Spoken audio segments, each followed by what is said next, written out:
Hey, this is Dave Loves Comics, man, and this is just a little viewpoint video that I want to just throw out there, man. Just to, why not? But this topic of this video is, I don't want to rewrite the movie, but this topic is Spider-Man 3, really what I would have done, and and I'm coming from the viewpoint of a hardcore comic book fan, but I understand that, film is one thing and movies is another. The job is to tell a great story, a complete story, maybe lead to other things. And I'm also looking at the viewpoint of people that are mainstream fans of the Marvel Universe or comic book films in general, or the casual person. So I always say, recreate the story and then give it to a mainstream audience. Now, one of the things I'm looking at, I'm just, number one, I think there's going to be a lot of confusion for a lot of fans. They're not going to get the full enjoyment unless they are familiar with Spider-Man 2002 and the Amazing Spider-Man, 2014. They are introducing the actual characters in this multi-universe, but it's just other, old film franchises and overlapping. And I don't think that it's not going to impact. Most people know Dr. Octopus, Electro, or Jamie Foxx. Spider-Man is one of the most famous characters, in the world, and the character's been duplicated in so many different ways.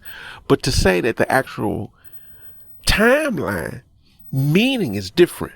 If you just had Dr. Octopus, I think kids was like, oh, I know him. But to say, oh, this was the guy that was the father figure of, Spider-Man in 2004, Spider-Man 2. And, then Jamie Foxx was the nerd that loved Spider-Man and then had an incident with him and had a miscommunication. Sandman, Spider-Man let him go away with a whole bunch of money, for his daughter. But that's the history of these characters that right off the bat has to be remembered for more of an impact. If not, then, que sera, sera, if people don't really catch it. But I think that's the number one thing of it.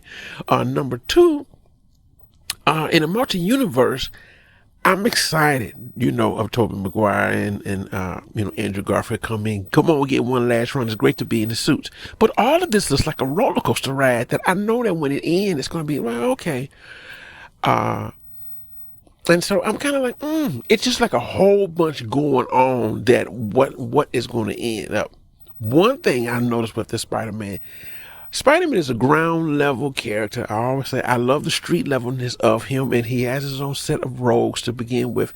So much magic, and even the storyline of One More Day when Spider-Man goes to Mephisto to make everybody forget. In Civil War, in the comic, his identity was out.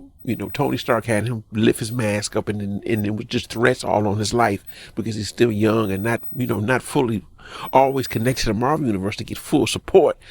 And things that happened, and he went to him and took away the identity, but he took away a timeline. In the book, he took away a marriage and the things that, he took away his marriage and Mary Jane and recognized him and stuff. So then they made a brand new day. It wasn't that popular in the book, but I think that one of the things that people just don't like investing years in the character and say it was just all wiped away in the swipe of a hand. And here I go with this movie. Whatever Zendaya or whatever deaths or anything that happen, it is going to be I just say no absolute consequences when the hand is waved, because Doctor Strange is walking around with these spells, with these multidimensional, the time stone. He probably don't have access to it, but he could probably do a few spells. Say, let's go back to the period where you wanted to wish for your identity. Let's redo the spell, and that's going to be really the compromise in it. All of the villains, since they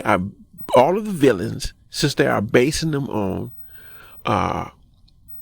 characters that was people who played them already, Jamie Foxx and the Sandman and Dr. Ock, with the de-aging. I would be shocked if they say, okay, now you guys are going to be merged in the timeline and you're going to be in it. I don't see Dr. Octopus or William Dafoe being these characters more than one film. I mean, these are like, cameos.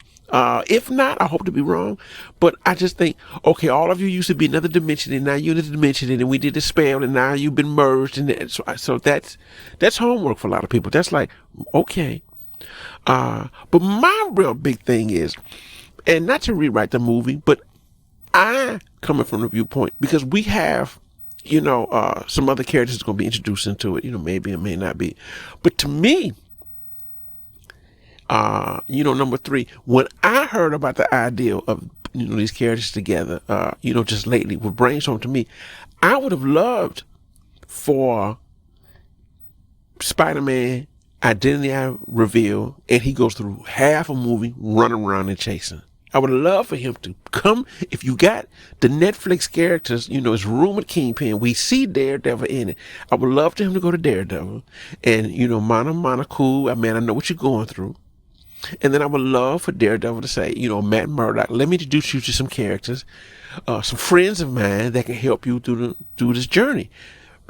Luke Cage, Iron Fist, revamp them a little bit because they are heroes for hires, and have a combination of get as many of those those guys from Netflix to team up in battle. Then they can have the police chief suddenly deciding that, oh man, I would love, let's go to Green Goblin. We got this businessman, Green Goblin. He's got the money, and for security reasons, he's an eye-tech genius or something like that, in this world, make him sort of like a, Amazon or Elon Musk, type character, that's topical. Probably will be for a lot more, and say, I can get together, I can put together a team, and then he can have the weapons and the access. This is something I'm bidding for security in New York City. I'm bidding for security in New York City. Either, Norman Osborn, or if they want to do a different thing, they can, Kingpin or Tombstone that's been done in the comics. He puts the finance to put together the Sinister Six. The weapons to Electro or Shocker or Rhino or, someone, a scientist that works for them, be Dr. Octopus. And I just figure it'd be an all new team. Then that team can go against the Netflix team and battle for, over in New York. And, go back and forth. So it can be like, Sinister Six or maybe the Thunderbolts, but I like this putting together Sinister Six. And that's done in the animated and in the Ultimate comic books, because Marvel has always streamlined. Most of the heroes have been some military base, Captain America, Super Soldier, Hulk was a thing of it too. And the Ultimate comics just had it where one head person put together the team. And animated shows did it so well, because that's like, okay, that makes sense. With all these costume vigilantes come, they're being financed by a higher source. Take on the Netflix team, then maybe have some, a death or a moment or someone gets hurt, and then, I'm contradicting with the magic. Then have Doctor Strange or some, Doctor Strange have him do it and take away the spell that everyone forgets his name. Everyone forgets his name, but the characters still stay on the earth. Now everyone just doesn't know that he's Peter Parker. But now you have Rhino and Dr. Octopus and all these villains that's in the Marvel Cinematic Universe done in their way. And I would have truly have done that. Even if someone like Jamie Foxx, I'm sure young enough that want to be, in the Marvel, in the Marvel Cinematic Universe, but just make him, this version of, Electro, and then I know it's long term. Because I don't like characters walking around with the memories that they was from another universe or they forgot about it, because it's like, surprise, I've been here. I just think that that's a way to, really start out, the cinematic universe. But that's my opinion. That's something I thought about, and I tell you that the emphasis on the two different Peter Parkers, it's really weird. I know people are excited because they're coming back, but even on another side tantrum, introduce Miles Morales or Gwen Stacy, the Gwen Stacy from the other university, they come over and visit for help as well. There's a lot of ways they could have played it that would have been looking more long term in the Spider-Man universe. and going out with a bang. Because this Spider-Man, Tom Holland saying this may be my goodbye. The John Watts is going to be doing a Fantastic Four. So I don't know, just like, let's go out with a bang and celebrate all of Spider-Man films. And maybe that's what they're thinking. Well, you know, okay, one last glance at it. They're not looking long term. Like, I don't think this is going to be the last Spider-Man movie. And that's the only reason why I would combine all the Spider-Mans put together. But, you know, it's always going to be a Spider-Man movie, and I don't, you know, but that's just my viewpoint. I would have done like that. I think people would have really been excited. People excited about Daredevil. People excited about Vincent D'Onofrio over Kingpin. And I would say on the same level, because Marvel fans, you know, fans in general, Charlie Cox is Daredevil. People who are Daredevil fans, they are more excited than any other Spider-Man. I mean, they've been campaigning this Save Daredevil on Twitter for a long time. So bring in the Netflix folks back in and do it long term. We got also appearances, like it's rumored that some of them will be on a Hawkeye show. So merge, you know, this is the time to merge. That's what they should be merging rather than, you know, films from 2002 and 2014, because when Marvel decided to reboot Marvel, you know, Spider-Man, then I just under the assumption that those two films don't exist. And I enjoy them. I got a DVD player. I can stream them, but I'm not rushing to, you know, to go back, because the chapters were so, especially with Spider-Man 2, that was a perfect comic book movie. That's really weird that one of the best comic book movies of all time, man, Spider-Man movies, you're going to do a sequel, and then they're going to have Dr. Oct, you know, come in this world, and then they're laughing at his name, Dr. Octopus, ha ha ha. Well, okay, well, you know, I don't think that's funny, you know.